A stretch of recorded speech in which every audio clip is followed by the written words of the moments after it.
नमस्कार दोस्तों, कैसे हैं आप सभी। उम्मीद करता हूं काफ़ी अच्छी होंगी। दोस्तों, आप सभी को पता है कि वीडियो का एग्ज़ाम यानी राजस्थान ग्राम सेवक का एग्ज़ाम है, उसकी घड़ियां नज़दीक आ चुकी हैं।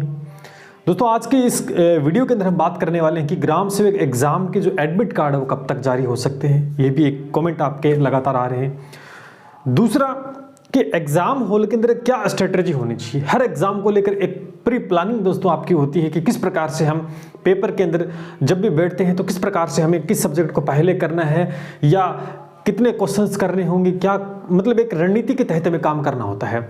अगर हमारी कोई प्लानिंग नहीं होती ना, जैसे कि हम तैयारी कर रहे हैं, हमने बहुत कुछ पढ़ लिया लेकिन हमने टेस्ट सीरीज नहीं दी, तो कोई फायदा नहीं हमारी तैयारी का।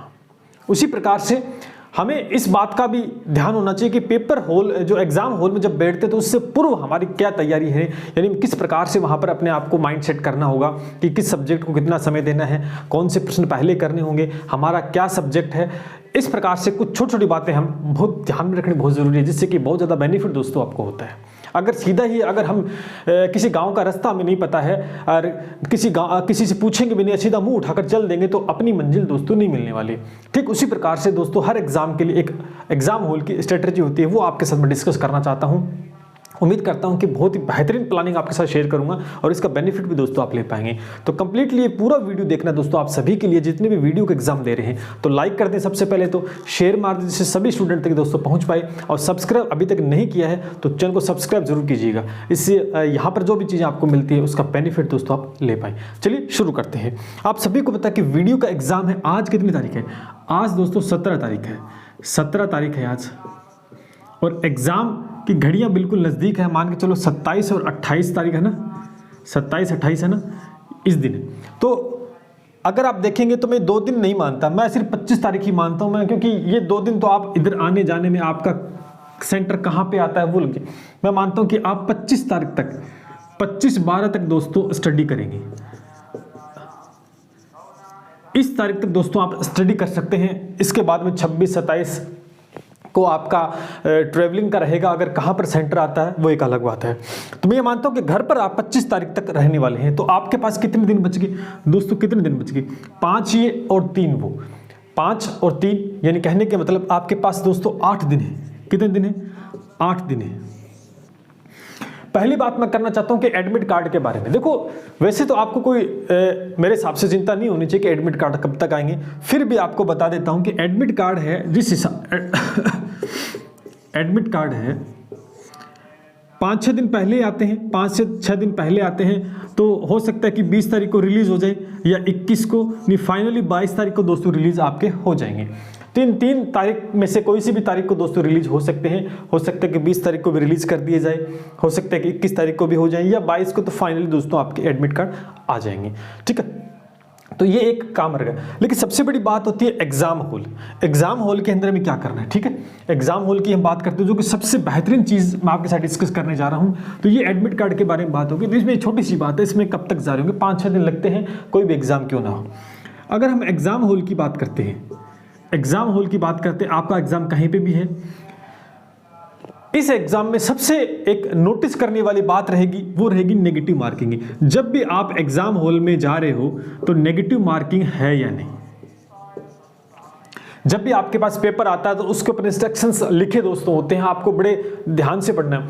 बहुत से बच्चे ये गलती जरूर करेंगे क्योंकि अब उनके ध्यान में है कि नेगेटिव मार्किंग होगी या नहीं होगी। लेकिन जब एग्जाम हॉल में बैठते हैं तो अपना एक प्रेशर रहता है, एग्जाम का प्रेशर ऑटोमेटिक आ जाता है। अगर वो अपने ऊपर हावी हो गया तो ये मान के चलो कि बहुत सी चीज़ें हम नेगलेक्ट कर देते हैं, हमें याद नहीं रहती है। अगर आपने ध्यान से नहीं देखा तो कहीं ना कहीं अगर नेगेटिव मार्किंग हो तो हम गलती कर देंगे, और नहीं हुई तो फिर भी हम गलती कर सकते हैं। तो पहले आप नियम जो भी दे रखे हैं उनको अच्छे से पढ़ लें। उसमें साफ साफ मेंशन किया होगा नेगेटिव मार्किंग होगी तो उसमें यस से लिखा होगा, नहीं है तो नो। वहां से आप वेरीफाई कर पाओगे इस पेपर के अंदर नेगेटिव मार्किंग है तो हमें किस प्रकार कितनी नेगेटिव मार्किंग है ये भी उसमें बताया जाएगा। नेगेटिव मार्किंग कितनी हो सकता है कि अगर होगी तो 1/3 होगी, 1/3 होगी। ठीक है, तो यहां पर अगर आप ये पहले सुनिश्चित कर लें कि नेगेटिव मार्किंग है या नहीं। जब ये आपको पता लग जाता है कि अब नेगेटिव मार्किंग है तो हमें पेपर के अंदर उतने ही प्रश्न करने हैं। ये माइंड में एक सेट कर लेना कि उतने ही क्वेश्चंस करने जितने हमें बहुत अच्छे से आते हैं, हमें रिस्क नहीं लेनी। अगर नहीं दे रखी है तो इसका मतलब नेगेटिव मार्किंग नहीं है, नकारात्मक अंक नहीं है, तो हमें सारे के सारे प्रश्न दोस्तों अटेम्प्ट करने हैं। अब इस प्रश्न के अंदर, इस पेपर के अंदर आपको पता है कि क्वेश्चंस कितने आने वाले हैं। मेरे जहां तक 100 क्वेश्चंस या 120, या तो 100 क्वेश्चन पूछेंगे या 120। अभी वैसे तो 100 क्वेश्चन का ही चल रहा है, लेकिन फिर मैं अगर 100 बताऊंगा तो आपके कमेंट आए सर 120 आएंगे, पहले कंफर्म कर लो। भैया कंफर्म ही है, या तो 100 आएंगे या 120 आएंगे, ठीक है। तो इसकी चिंता ना करें। समय सीमा जो आपके पास रहेगी, समय सीमा जो आपके पास रहेगी वो 2 घंटे की रहेगी, यानी 120 मिनट आपको दोस्तों मिलने वाले हैं, 120 मिनट आपको मिलने वाले हैं।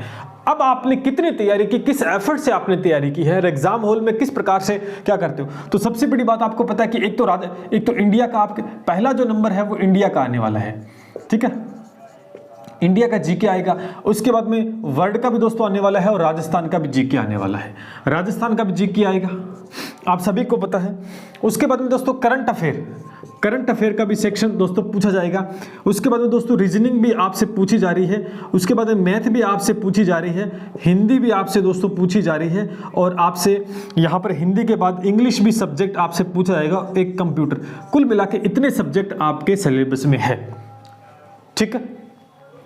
अब सबसे बड़ी जो इंपॉर्टेंट बात है वो बताना चाहता हूं कि अगर कोई आपको ये कह रहा है कि पहले आप मैथ करो, पहले आप इंडिया जीके करो, पहले आप करंट करो, पहले हिंदी करो, अगर कोई आपको राय दे रहा है तो आप बिल्कुल भी उस बात को ना माने। क्यों?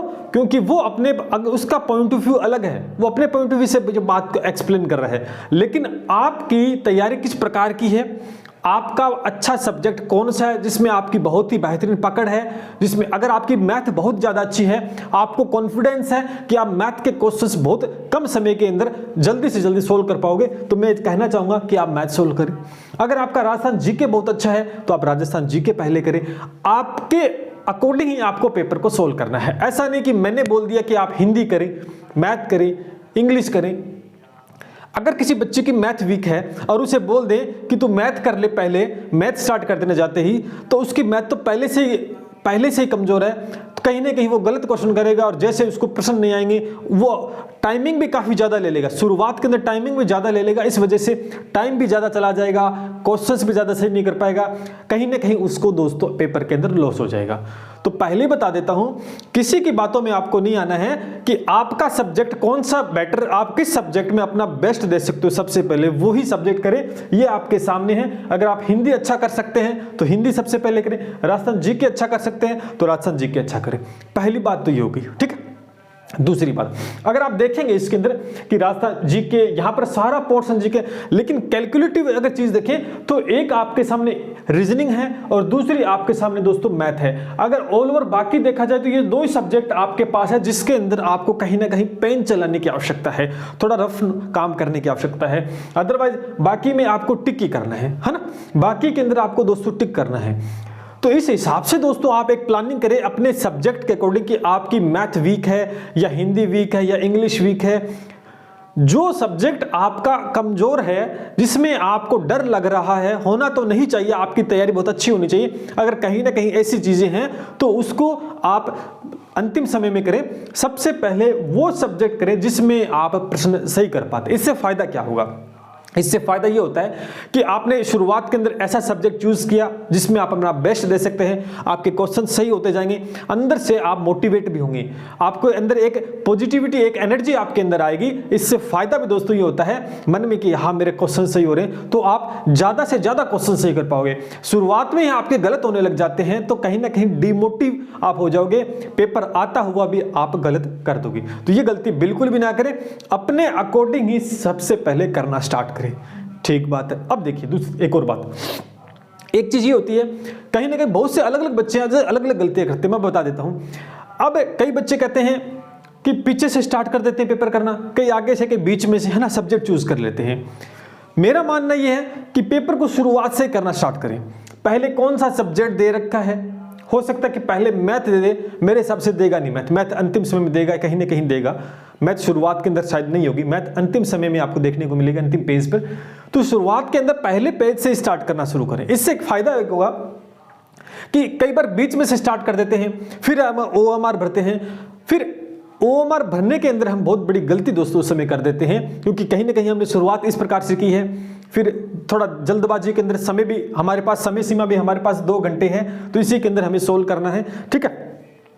तो कहीं ना कहीं आप शुरू से ही करें, चाहे पहला सब्जेक्ट कोई सा भी हो, जितने क्वेश्चंस आपको आते हैं 2 राउंड इसमें आप लगाएंगे, 2 राउंड लगाए अच्छे से, कि पहले राउंड के अंदर वही क्वेश्चंस करें जो आपको पर्टिकुलर बहुत अच्छे से आते हैं। सेकेंड राउंड में आप जब चलें तो आप अपनी जो एफिशिएंसी है उसको थोड़ा सा तेज रखें, थोड़ी तेज स्पीड से आपको करना है, कोई समय सीमा भी 2 घंटे है, अच्छे से करें। और क्वेश्चन को बड़े आराम से आपको पढ़ना है, ऐसा नहीं कि इतनी जल्दी आप पढ़ो कि पता ही नहीं पूछ क्या रहा है और उत्तर क्या दे रहे हो, ऐसी गलती बिल्कुल भी नहीं करनी है। कहीं ना कहीं पूछा जा रहा है कि इसमें से असत्य कौन है, और हम टिक करके आते हैं सत्य के ऊपर और OMR भी भर देते हैं। क्यों? क्योंकि ओवर कॉन्फिडेंस, ये मेरे को प्रश्न आता है और बाद में पता लगता है अरे इसमें तो ये पूछा था। तो ऐसी गलती ना करें। क्वालिफाई नेचर का एग्जाम है, सिर्फ पास करना है, नंबर की कोई यहां मान्यता नहीं है। यह दिमाग में रखना कि सिर्फ मुझे पास करना है, और पास करने के लिए मैंने आपको बताया था कि कम से कम 50%, 50% दोस्तों आपको नंबर लेके आने हैं और आप इस एग्जाम को क्वालिफाई कर जाओगे, ठीक है। यहां पर आप देख सकते हैं, मुझे नहीं लगता कि बाकी के अंदर इतना समय लेगा। जो समय आपका लेगा ना, वो रीजनिंग और मैथ, ये 2 सब्जेक्ट समय ले सकते हैं। बाकी टिक करने, बाकियों पे टिक करने आपको, ठीक है। तो इस प्रकार से आपको पेपर सोल्व करना है कि इन 2 सब्जेक्ट के लिए समय मिल जाए आपको। ऐसा नहीं कि आप करने बैठ जाओ, आपको आगे कई बार ऐसा होता है कि पेपर करने बैठ जाते हैं, इतने मगन हो जाते हैं कि टाइम पता नहीं कितना हो जाता है और सब्जेक्ट भी रह जाते हैं। ऐसे स्टूडेंट भी मिलते हैं कि मुझे पता, आइडिया नहीं था। हो सकता है कि आपके रूम के अंदर वॉच ना हो, वहां पर घड़ी आपको ले जाने नहीं देते, कमरे में वॉच भी ना हो, कुछ भी हो सकता है। लेकिन आप अपने आप को इस प्रकार से तैयार करें कि आपको भौतिक सुख सुविधाओं की जरूरत ना पड़े, आपका माइंड इस प्रकार से एनर्जेटिक हो कि आप सारे सब्जेक्ट आराम से कर पाएं। तीसरी बात कि अंतिम समय में आपको कम से कम आपके सेंटर पे सही समय पे पहुंचना। जैसा रीट में कुछ विद्यार्थियों के साथ हुआ था कि सेंटर पे सही समय पर नहीं पहुंच पाए, ऐसा नहीं करना है। जो भी दिशा निर्देश एडमिट कार्ड में आएंगे उनको बड़े ध्यान से पढ़ना है, क्या क्या चीज आपको लेके जानी साथ में, वो आपको ध्यान रखनी है। अगर कोई बच्चा ये कहता है कि अंतिम समय में, जैसे कि आप पेपर देने जा रहे हो, एक दिन पहले आपको फोन करके ये कहता है कि ये पेपर आ गया, ये इस गाइड में से प्रश्न आ सकते हैं, ये इंपॉर्टेंट है, तो ऐसा कुछ भी नहीं करना है। सिर्फ आपको बिल्कुल सही और सटीक दिशा के अंदर आपको दोस्तों काम करना है, मेरा मानना है। किसी की बातों में नहीं आना है कि ये करना है वो करना है, कोई भी कुछ भी कहे, चाहे वो भगवान ही क्यों ना हो, लेकिन आपने कितनी तैयारी की है वो आपको पता है। आपसे बेटर वो आपको नहीं बता सकता। तो बस इसी बात का ध्यान रखें। पेपर में जो छोटी छोटी गलतियां आप करते हो उनका विशेष ध्यान रखना है। गलती सबसे पहले, क्वेश्चन नहीं पढ़ते हैं, उत्तर पूछ क्या रहा है, देता क्या है, क्वेश्चन भी सही कर देते हैं लेकिन OMR में गलती कर देते हैं, है ना।